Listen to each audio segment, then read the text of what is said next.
Master minds commerce చదవాలనుకునే 10th inter విద్యార్థుల తొలి ఎంపిక. లేదంటే ముఖ్యమంత్రిగా అనౌన్స్ చేయాలి నెక్స్ట్ ముఖ్యమంత్రి. 3.5 సంవత్సరాలకు అధికారం వ్యతిరేకత వస్తుందనేది స్పెక్యులేషన్ ఉంది.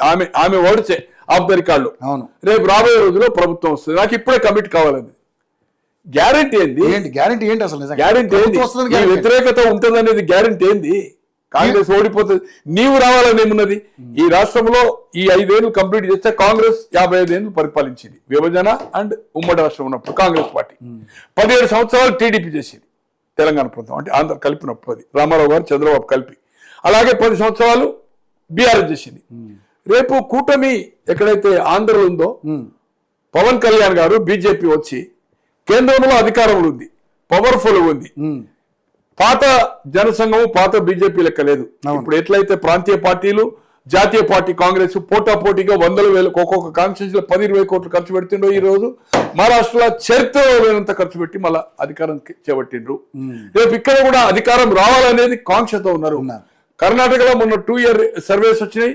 ఎప్పుడు ఎన్నికలు వచ్చినా 5 ఏళ్ళకే వస్తాయనుకోండి, జమిలీ వచ్చినా అక్కడ మళ్ళీ బీజేపీ రాష్ట్రంలో అధికారం వచ్చే సమస్య లేదు. బీజేపీ 100% పక్కా అనేది అవుతుందో అన్ని రంగాల్లో ఎన్నికల హామీలు అమలు చేయాలి పరిస్థితి. కాంగ్రెస్ లో ఇన్ ఫైటింగ్ ఇవన్నీ ఉన్నాయి. అక్కడనైతే ఉన్నది. ఈ రాష్ట్రం కైవసం చేసుకోవాలి. ఇది ఎందుకంటే కేసీఆర్ గారు ఉన్నప్పుడు కానీ కొన్ని రాజకీయ పార్టీలకు అక్కడ లల్లు గారికి కానీ, తర్వాత అక్కడ మన మమతాకు కానీ, అఖిలేష్ కానీ, పక్కగా స్టాలిన్ కానీ, పక్క రాష్ట్రంలో కుమారస్వామి కానీ ఫైనాన్స్ చేస్తా అని చెప్పి జాతీయ పార్టీ పెట్టి ఆఫీస్ పెట్టి ఇవన్నీ ఓపెన్ పెట్టి నేను డబ్బులు ఇస్తానే అలా నాయకులందరూ ఇక్కడికి వచ్చి కలిసిండు కదా. ఈయనే ఢిల్లీలో కలిసిండు కదా. 100 కోట్లు ఏదైతుందో ఖర్చు పెట్టి మొత్తం పబ్లిసిటీ చేసింది ఆ దేశ నేత కేసీఆర్ అని. సో ఈ విధంగా ఏదైతుందో ఇక్కడ పొటెన్షియాలిటీ ఉంది ఫైనాన్షియలీ. ఇది కొట్టేది ఉంటే కాంగ్రెస్కి ఏదైతుందో ఫినిష్ అవుతుంది. కొంత అంతర్గతంగా వాళ్ళ సమస్యల్ని సాల్వ్ చేసుకొని రేపు వాళ్ళు సామాజిక న్యాయం, నీ పార్టీలో అయితే సామాజిక న్యాయం కాదు కదా. అయితే నువ్వు ముఖ్యమంత్రి, అయితే నీ భావన, అయితే కేటీఆర్, అయితే కేసీఆర్, అంతే కదా. కాంగ్రెస్ లో అయితే రేవంత్ రెడ్డి గారు ఉన్నారు కదా. కాంగ్రెస్ అంటేనే రెడ్డి అనేది ఉంది కదా. గతంలో 78 నుంచి 89 నలుగురు ముఖ్యమంత్రి మారిన రెడ్డి, చెన్నారెడ్డి, అంజిరెడ్డి, వెంకటరామరెడ్డి, విజయభాస్కర్ రెడ్డి. 89 నుంచి 94 వరకు ఏదైతుందో ముఖ్యమంత్రులైనా చెన్నారెడ్డి, జనార్దన్ రెడ్డి, విజయభాస్కర్ రెడ్డి. మళ్ళీ 2004, 2009లో రాజశేఖర రెడ్డి గారు, తర్వాత కిరణ్ కుమార్ రెడ్డి గారు, రోషయ్య గారు స్టాప్ గ్యాపే కదా. స్టాప్ గ్యాప్ కదా. సో ఇటువంటి పరిస్థితులు ఏదైతుందో వాళ్ళు సామాజిక న్యాయం అని స్లోగన్ తీసుకుంటారు. 120లో 90 వాళ్ళు 30 పవన్ కళ్యాణ్ కు, చంద్రబాబుకి ఇస్తారు. ఇచ్చేదైతుందో మేము ఈ 55, 17, 72, 72, 10, 82 సంవత్సరాలు ఇక్కడ న్యాయం జరగలేదు. మాస్టర్ మైండ్స్ కామర్స్ చదవాలనుకునే 10th ఇంటర్ విద్యార్థుల తొలి ఎంపిక. మేము సామాజిక న్యాయం చేస్తాము. మాది కుటుంబ పాలన కాదు, డిక్టేటర్ పాలన కాదు. ప్రజాస్వామ్య పద్ధతిలో ఏమి స్కాండల్ లేకుండా మేము ఏదైతుందో ఇప్పుడు 10 ఏళ్ళు అయింది. ఈ టర్మ్ అయిపోయే వరకు 14 ఏళ్ళ చిల్లర అవుతుంది. ఏది అసెంబ్లీ ముందు వచ్చింది అనుకుందాం, జమిలీ లేకపోతే. మేమంటే ప్రజలు యూత్ ఆకర్షితమయ్యే అవకాశం ఉంది కదా. నీ గ్యారెంటీ ఏంది? నీ పరిపాలన చూసింది కదా, నీ కుటుంబ పరిపాలన, మీ దోపిడీ చూసింది కదా.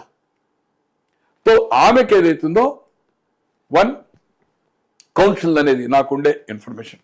It may be wrong. Okay, ఆమె ఇమీడియట్ గా కౌన్సిల్ అంటే క్యాబినెట్ ర్యాంక్ వస్తుంది. ప్రోటోకాల్ సార్ ఈరోజు అక్కడ బీసీ నాయకులు మొన్న శ్రవణ అయింది అనుకోండి, మత్స్యనాచార్యుడు మస్తు మంది ఉన్నారు. దాంట్లో వాళ్ళు ఎమ్మెల్సీలు 20 మంది పైన ఉన్నారు కదా. ఏ ఒక్కరికైనా అవకాశం ఇస్తుందండి? అప్లిఫ్ట్ చేస్తుందా? మొత్తం సబ్జెక్ట్ ఆమె మాట్లాడుతుంది. నేను మాట్లాడుతా అంటే ఆమెను ఎవరు కాదంటారు, ప్రిపేర్ అయిపోతుంది. కౌన్సిల్ అంతా ఆమె తినేస్తుంది కదన్నా బీఆర్ఎస్ తరఫున. అసెంబ్లీలో నీ అన్నవును నీ బావ కదా, నీ తండ్రి పోకున్నా ఎవరిని మీరు అప్లిఫ్ట్ చేస్తారు కదా, ఎవరిని మాట్లాడిస్తున్నారు కనుక ఇవ్వాలి కదా. మీరు సబ్జెక్ట్ మీరే ఇవ్వండి, డెఫినెట్లీ ఇది ప్రిపేర్ కమ్మనండి, వాళ్ళకు నోట్స్ ఇవ్వండి. అటువంటిది ఏం చేయడం లేదు కదా మీ కుటుంబము. మళ్ళీ పైగా సామాజిక తెలంగాణ రాలేదని చెప్పడం ఎట్లా? సో ఇది ఆమె ఒకటి ఆస్తిలో నాకు కూడా వాటా 50% 50 ఉన్న దాంట్లో తండ్రి నడుస్తుంది, మేము చూసుకుంటాం తండ్రి అనే పద్ధతిలో. 3 షేర్లు కాదు, తండ్రి ఉన్న తల్లి దగ్గర ఉన్నదంతా 50% అంతే కౌన్సిల్. అండ్ దెన్ రాబోయే రోజుల్లో అనేది ఇది వచ్చినాక తర్వాత అది. బట్ నాకు పార్టీలో ఇవ్వాలా, టిఆర్ఎస్ భవన్లో నాకు ఇవ్వాలా ఆమె సపరేట్ ఎక్కడో ప్రెస్ కాన్ఫరెన్స్ కదా, బీఆర్ఎస్ లో పెట్టింది కదా. కానీ నిజమే సార్. సో ఇది ఆమె తెగదానికి అయింది. నేను అనుకోను కదా, అంటే ఇప్పుడున్న సిచ్యువేషన్లో నాకుండే అవగాహన patch up it's very difficult. Party June 2 పెడతదా పెట్టదా వేరే సంగతి, కానీ ప్రజలకు వెళ్ళాలనే ఆమెకు అభిప్రాయం ఉన్నట్టుగా నాకుండే సమాచారం. అది చూస్తుంటాం కదలికలు ఈ యొక్క ఇష్యూ చేసి. అవును, ఈ లెటర్ లో పెద్ద వింతేం లేదు. కానీ సార్ ఇక్కడ లెటర్ కంటే ముందు ఆమె పూలే ఇష్యూలో కానీ May 1 నాడు కానీ ఆమె అభిప్రాయాలు ఏదైతుందో లెటర్ రాసిందే చెప్పింది కదా. అదే సేమ్ థింగ్ కదా, కానీ ఇక్కడ కొత్తదనం ఏం లేదు కదా. అవును. మాస్టర్ మైండ్స్ కామర్స్ చదవాలనుకునే 10th ఇంటర్ విద్యార్థుల తొలి ఎంపిక